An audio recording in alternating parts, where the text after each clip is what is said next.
नमस्कार विद्यार्थी मित्रांनो, स्वागत आहे आपल्या यूट्यूब चॅनल ज्याचं नाव आहे मोहित मोटिवेटेड एक्झाम चॅनल। आज आपण बघणार आहोत टी-ई-टीच्या संदर्भात आलेले एक नवीन अपडेट।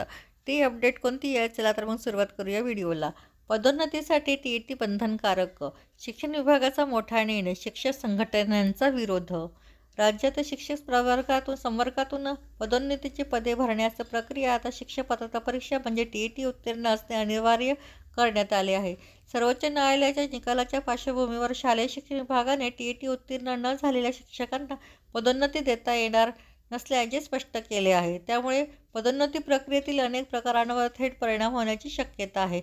मात्र या निर्णयाला शिक्षक संघटनांनी विरोध केल्याने शासन आणि शिक्षक संघटना यांच्या वादाची नवी ठिणगी पडण्याची शक्यता आहे।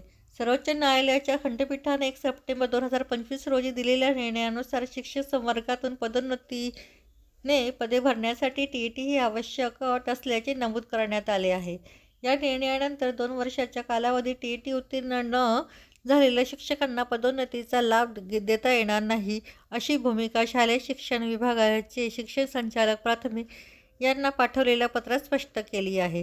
त्यानुसार पदवीधर शिक्षक, मुख्याध्यापक, समूह साधन केंद्र समन्वयक म्हणजे केंद्र प्रमुख तसेच विस्तार अधिकारी शिक्षण या पदांवर पदोन्नती देताना टी-ई-टी उत्तीर्णतेचा निकष लागू राहणार आहे। या निर्णयावर शिक्षक संघटनांकडून तीव्र प्रतिक्रिया उमटू लागल्या आहेत। याबाबत महाराष्ट्र शिक्षक परिषदेचे मुंबईचे कार्यवाह शिवनाथ दराडे यांनी आक्षेप नोंदवित टी-ई-टीच्या अनिवार्यतेबाबत शासन स्तरावर 13 जानेवारीच्या पत्राने दिलेली माहिती जमा केली जात आहे। सर्वोच्च न्यायालयाच्या खंडपीठाकडे ही बाब निर्णय प्रलंबित आहे। त्यामुळे स्पष्ट निर्देश येईपर्यंत राज्य सरकारने कोणतीही भूमिका घेऊ नये अशी भूमिका घेतली आहे।